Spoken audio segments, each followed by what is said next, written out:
Ya, Ibu Kota menjadi wilayah dengan tingkat positif corona paling tinggi. Bagaimana perkembangan terkini penanganan corona di Ibu Kota? Saya sudah tersambung dengan Gubernur DKI Jakarta Anies Baswedan. Selamat malam, Mas Anies.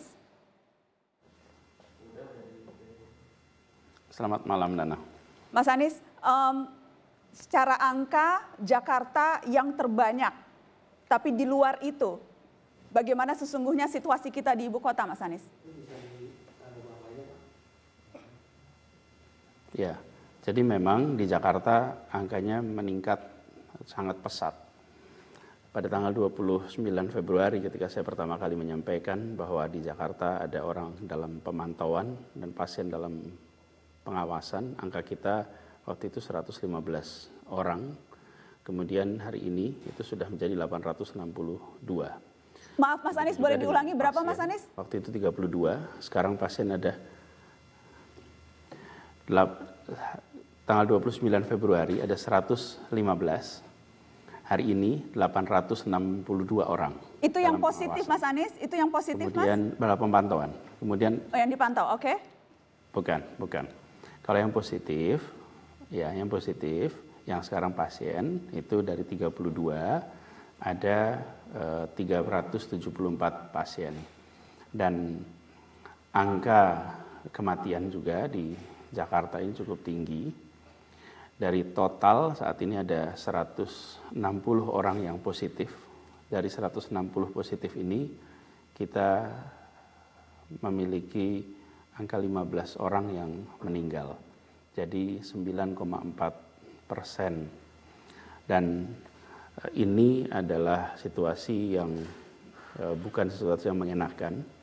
Tetapi kita semua di Jakarta mencoba melakukan semua langkah yang kita bisa kerjakan.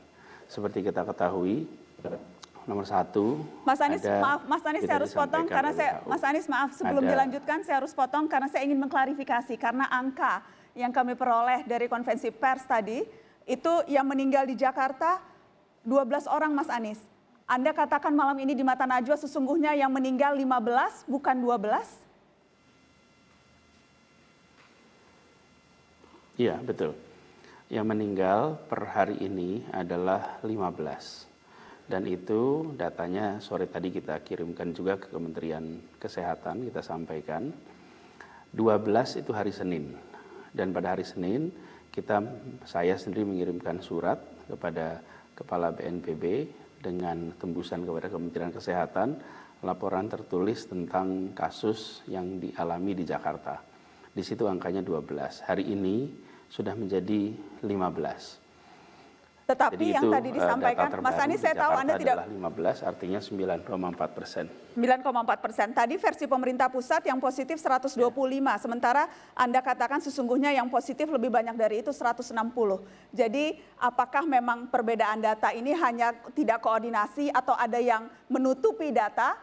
Saya tahu Anda tidak akan mau menjawab itu, tapi saya hanya ingin pemirsa tahu bahwa yang jelas saat ini ada perbedaan data dari yang diumumkan pemerintah pusat yang menyebutkan di DKI yang meninggal hanya 12, sementara Anda tadi sebutkan yang meninggal 15. Oke, itu soal angka.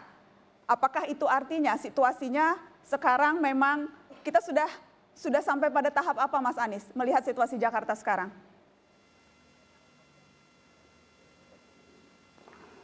Dari awal kami sampaikan bahwa situasi yang potensi dihadapi Jakarta ini tidak ringan, tidak sederhana. Di sini pergerakan orang begitu intensif. Lalu lintas lewat kendaraan umum, kegiatan di sekolah, kegiatan di perkantoran, di tempat hiburan itu luar biasa tinggi. Karenanya pembatasan pergerakan itu penting, tapi itu bukan kewenangan kami. Karena itu yang kita lakukan adalah mengkampanyekan tentang social distancing. Ini harus menjadi kesadaran. Kita mulai dengan apa? Satu, penutupan tempat-tempat wisata. Penghentian Car Free Day. Kemudian sekolah ditutup. Itu semua dalam rangka membangun kesadaran. Lalu kampanyekan lewat jalur kecamatan, kelurahan, sampai dengan RT, RW tentang pentingnya melakukan jarak aman.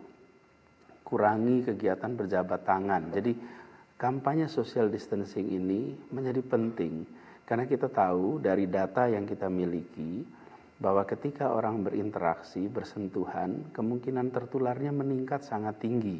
Oke. Jadi untuk mencegah itu dengan cara pembatasan. Nah, ini salah satu contoh yang kita kerjakan. Kemudian setiap kali ada kasus di mana orang dicurigai memiliki tanda-tanda COVID, maka kita segerakan melakukan pengetesan.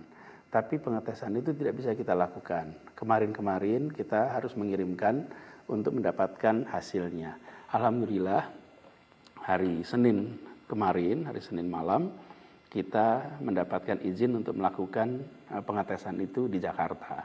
Jadi dalam waktu amat singkat, Jakarta nanti punya kemampuan untuk melakukan pengetesan. Tetapi ada kapasitasnya, kemampuan untuk mengetes itu.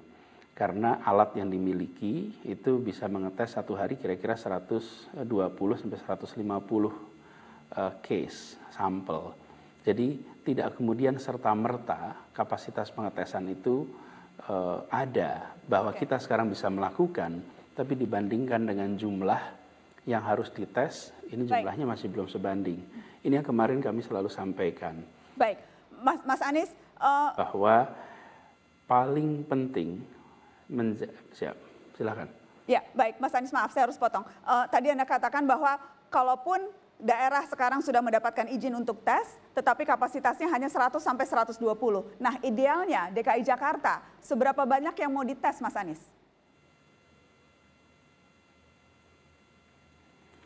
Sebetulnya kalau itu biar nanti tenaga medis ya yang bisa menjawab secara detail. Saya tidak ingin masuk ke wilayah medisnya. Tetapi dari apa yang kita pantau selama ini, memang sebanyak mungkin melakukan testing lebih baik sehingga bisa mendeteksi. Ini pengalaman dari mana? Kita lihat dari negara lain. Saya sampaikan juga beberapa kali bahwa rute yang diambil mau di mana? Mau dibatasin oleh pemerintah pergerakannya, itu satu. Atau yang kedua, mau lakukan massive testing. Kalau lakukan massive testing, maka kita harus punya alatnya. Nah, ada alat testing kit yang sekarang sedang diusahakan untuk bisa segera sampai ke tanah air. Karena testing kit ini mudah-mudahan nanti akan bisa membantu mendeteksi dini. Dari situ kemudian baru dilakukan cotton swab yang pengetesan melalui hidung dan tenggorokan. Baik. Jadi ada sekarang ini saya tadi ketika bertemu dengan Kepala BNPB juga membicarakan tentang sesegera mungkin kita akan memiliki alat testing itu. Baik. Ketika alat testing itu ada, baik, maka sebanyak mungkin penduduk harus dites. Baik, Mas Anies, saya ingin tanya soal kebijakan pengetatan sarana transportasi. Karena itu sempat ramai, Mas Anies, ketika mengurangi MRT misalnya atau di Transjakarta. Apa sesungguhnya tujuan kebijakan itu, dan kemudian ada yang menilai malah ini justru kontraproduktif karena ada antrean penumpang di mana-mana. Pertama soal antrean penumpang di mana-mana. Selama berminggu-minggu itu kepadatan ada dalam bis, ada dalam gerbong. Tidak antri di luar pun dalam gerbongnya berdekatan, padat sekali. Itu problem yang kita anggap masalah kita anggap diselesaikan. Tidak mungkin di ruang tertutup, gerbong kereta, gerbong atau di bis, padatnya seperti itu. Bila itu dibiarkan terus, disitulah letak potensi penularan.